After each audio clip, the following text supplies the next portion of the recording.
show you a technique for weaving in the ends as you go.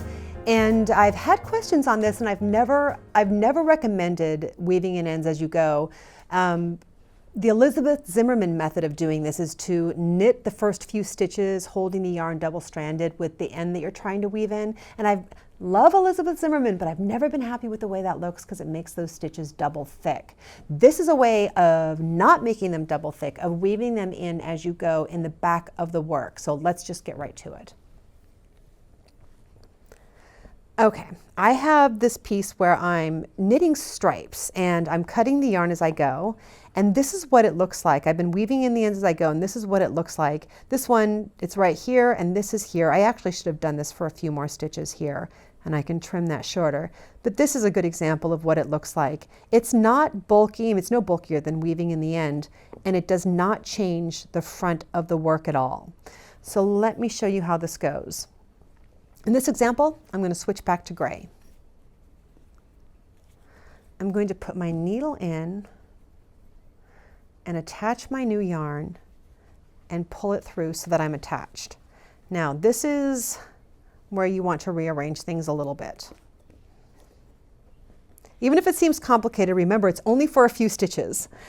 I have my working yarn over here on the right, and the tail end of my working yarn that I want to weave in, and the old color that I want to weave in over here on the left. So everything I want to weave in is on the left. And I'm going to hold these yarns in my two hands. I know everyone's thinking, oh, I can't do this. It's only for a few stitches. It's awkward, but it's only for a few stitches. So I'm going to put my needle in the work, like I'm ready to work my knit stitch, pull those two strands from the left over, and I'm just pulling it over the needle like this between the working yarn and the stitch. Whoops, you know what I didn't do is my working yarn is in the front and it shouldn't be. That would have messed things up. Yeah, it gives me a chance to show it again. I'm going to put my needle in, pull the two left yarns over the needle, wrap the needle, pull those yarns back, pull that stitch through. You see it looks like a totally normal stitch on front, and knit the next stitch. Okay, we do it again.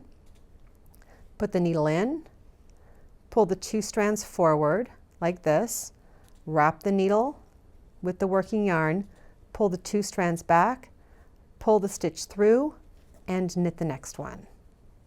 How are you liking this so far? Needle in, two strands forward, wrap, two strands back, pull it through, and knit the next one.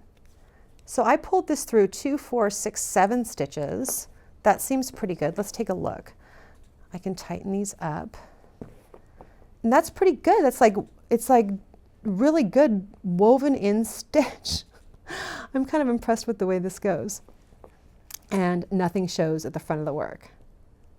I would say that with a wool yarn like this, like 7, 8, 9 stitches, that should be enough, and I can cut those ends short. If you are using a more slippery yarn, you can do it for longer, or if you're worried that it's just the yarn is really slippery, it's not going to hold, I will link to my my video called Weaving in Cotton Ends. I have a totally different technique for weaving in ends when the yarn is really slick. Anyway, I'm pretty impressed with this new technique that doesn't change the way the front of the work looks. I hope you like it. Good luck.